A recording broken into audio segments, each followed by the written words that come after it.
Hello, LinkedIn. Hello, Instagram. And hope you're well. It's another Tuesday with Tuesday Talk. Hope you've had a great day. I don't know where you are in the world, but today in Australia we had Melbourne Cup, which is the day that nation stops. Melbourne Cup is a horse racing event, and it's a very fun day with lots of exciting events and ceremonies, and most importantly, a race. So it's an opportunity that entire nation dress up, have some fun with friends and family, watching the race, having a few drinks. Definitely, it's a day for bubbles outdoor, and yeah, it's a very fun thing, fun day in Australia. If you are in Australia, I hope you've had a great day and have had and been very responsible. I won't get into too much of details, but I love Melbourne Cup because it's something that everybody in Australia does from all walks of life, and it doesn't matter what level you are, if you own a horse or if you are part of a syndicate, you're into racing or you're not into racing, you're into fashion or you're not into it. Doesn't matter. You just participate in the race. So it's a beautiful day. What happens after race is this. You run back home to sit in front of camera and be ready for another live, another Tuesday Talk. And the topic for today is skipping interview process. Yes, it's it's an interesting topic, and the reason I started to think about this topic and I thought it's a good thing to bring to you guys is because I had a very deep and meaningful conversation with a friend. So today's conversation is skipping interview process for senior managers and leaders is a good investment of your time if you are a senior manager and you've been doing really good work and you are solid in what you do in your company, and you've been creating some wonderful results. And now you are thinking about what's next for me. And the thought of going for interview or starting to talk to recruitment consultants is really annoying. In fact, if you recently have some conversations, you just felt like, yeah, you know what? I really don't want to go put myself through this process after all this great work that I've done. Also, it's a good investment of your time if you are one of those subject matter experts. So, see, you might not be a manager, but you might be very seasoned professional in your craft, someone that knows her stuff, his stuff really well, and been doing a really good job, but not necessarily in management positions, but like the amount of work that you've done in your space is unbelievable. And when you think of going for an interview, you think, you know what, how the hell am I going to explain to people what I've done, what I've optimized, what I've created, what I have brought to life? And the other scenario is this. You are someone that is really good at what you do, but you have been in your company for a very long period of time. And just thinking, going and putting yourself out there for another interview for someone to assess you and validate if you're good or not, is just not a comfortable feeling. So 3 cases. For you, if you've known me, well, welcome back. If it's first time you're coming to my live, my name is Shireen Danish, and I am an executive and career coach. I specialize, however, in business transformation and business agility. I used to be a software engineer. How did I end up here doing this type of work? I have seen a lot of times a lot of good people gone unseen and somewhat unappreciated. And I made it my mission to find a way, practice them, teach them, and now promote them for people that they are good at what they do to be able to present themselves with modesty and integrity and get what they deserve. It's a very simple why. I just felt it's not right, it's not fair when people are able to do more, but they get stuck at a certain level in a certain place just because that's where they are. So, today's conversation, skipping interview processes for people that they've been doing some really good work, starts with two key topics, somewhat unrelated, but then we'll connect them together. First one is your competency. Your competency and the level that you are good at your job, there are a set of metrics associated with that. And normally it's associated with the quality of the work you do. So any metric that is associated with quality and any metric that is anything that is associated with the type of decisions that you make shows your caliber and your competency. Well, for specific crafts such as engineering, data analytics, security, any of those types, being a physician, a doctor, so anything that is about that practice is quite clear as what those metrics are. But when it comes to management itself as a practice, there are other sets of metrics that we will monitor and we focus on. So in the business is either growth or optimizing use of our assets and our resources. So when it comes to understanding and articulating how good you are, you need to be able to say what metrics you are improving, not only what objectives you hit, but also what metrics you are focusing on. These are quite known in the space of business. So that's the competency part, first topic. Second one is your visibility. Visibility has nothing to do with your competency. How many times throughout the history you've read, you've heard that someone has been amazing, she's been great at whatever she's been doing, but for some reasons in academic work, her work never got the attention that it needed. How many times have you read that someone was a great watchmaker, but nobody knew him? So the competency and visibility, they are two very different metrics. As a professional, you're responsible to work on both of them at the same time. So when I want to connect these two concepts, two topics together. If you are feeling uncomfortable, or if you are feeling, somewhat it's waste of my life to go to an interview, to now explore what else is out there, you have all the time work on your competency. You have work on the craft that you've been focusing on. But what about your visibility? The dread and the pain that you're experiencing is not because you're not great.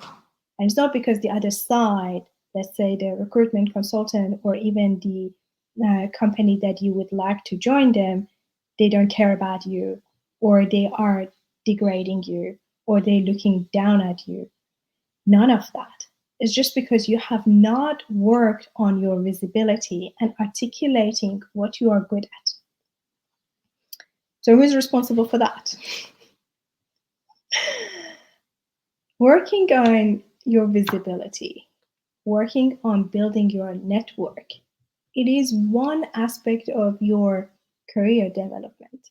The same way you go to work and you need to do a solid job and you need to make sure your team and your business and all of that, they are in a really good shape and in a really good place and they are progressing in whatever they need to do. The same way you're responsible for creating and nurturing your network in a way that they know you for what you are good. So let's put responsibility where it belongs with us. And now, when we talk about leadership and when we talk about being a thought leader in the space that you are in, we always look at 5 areas. And this is my 5 aspects that I'm really big on. And I always make sure that we are looking at everything at the same time. The first one is your identity, who you are, and your traits, your values, and how basically your perspective in how to run and lead yourself, your team, and your organization. The second one is your edge, your experience, your craft, which is about your caliber, how good you are in what you do. The third one is your presence. And your presence, I'm not talking about just going to the event. I mean, having, creating opportunities for yourself that you be able to present your work, present the things that you've done and learned in a hard way sometimes to the rest of the world, to the network, people around you, so they get to know you. And when I talk about skipping interview process, which is the promise of this conversation, is the work that you do throughout your career in a year. And the way you present it to the people around you, to your network, is the key for you to be able to skip an interview process. And let me explain why. I'm double clicking on this one. See, interview process has 2 parts to it. One is the concept of checking if other side can do the job. And second one is when they want to check if the person is a match for this one. So there are 2 different ones. And you're really good at that. You know this one. I'm not going to explain the obvious. The part that a lot of us will feel annoyed with the process, disrespected with someone asking a question, or feeling scared or truly feeling the fear when we think about going for a conversation is because we think those conversations are about validating our capability and validating our caliber. Most probably, that's not the case. Those conversations, when you get more senior, are mostly about seeing if you are a match for the type of problem that the destination organization have. So if you separate these two, how good I am, and if I'm a match with the destination, you bring some sort of ease to yourself. And when you go into this conversation, it's not about, oh, they're questioning me if I'm good at what I do. No. They're having a conversation to know if you're a good match for this problem. When executive search firms get briefed as what needed for a specific position, most of the time they tap into the shoulder of people that they already are in really high positions. So those conversations are not to see if that person can do the job, if she's good at what she's doing. She's already running this business. The question and the interview process is to know if they are able to solve this specific type of problem, if they are interested in solving this type of problems, And the last thing, if they are a good cultural match. Because it doesn't matter how good you are in your craft, you might not be a match for an organization with a different culture. If you have always worked in a startup and a very dynamic and high tech companies, going to a very formal consulting firm is definitely not something that you would want to explore. Other way around. If you've always been in very serious financial services and now going to a really dynamic and really upbeat agency type model businesses, you just cannot operate. You don't, not you can't operate, it's just not your style. So let me summarize my point. The pain that is associated with going through interviews for people that are quite senior in what they do is because we think it's going to be assessment of our capability. And truly, ego gets a little bit bruised here, but that's not the case. Most of the time, those conversations are about, would you like to solve this problem? Can you solve this problem? And how would you go about solving this problem? And if you're a culture match, and match is two ways with the destination company. So, of the 5 aspects of thought leadership, your identity, your edge, your experience, your presence, we get to the networking part. And the networking part is the part that people know you for what you are able to. So when you go for these conversations, you skip the presenting yourself and your work, and you just get to the part that is about, are we a match for this type of problem? So you suddenly jump a lot of uh, steps that needs to normally, traditionally, we used to go through to present our case and say, look, I'm good at this. Can I prove it to you? So you will skip that completely and you get to the 5th part, which is negotiating what you want. Well, that was the topic for today. And yes, that was what I had for you. Just 1 second, please. For the 3 scenarios of people that they've been in their company for long, people that they are really good at their job, but they haven't been in management positions, and people that they are uh, really senior in what they do.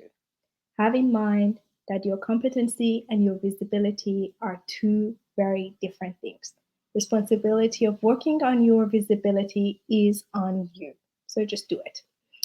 If you are interested in this type of work and you are secretly planning your next move, DM me because I definitely can help and I would like to know how you're going to go about it. There are a lot of things that you can do that smooth out this process for you, and you'll be able to get to the higher profile roles a lot quicker. The last thing that we talked about was differentiating between the part of interview that is about your caliber versus the part of interview that is about you being a match with the destination organization.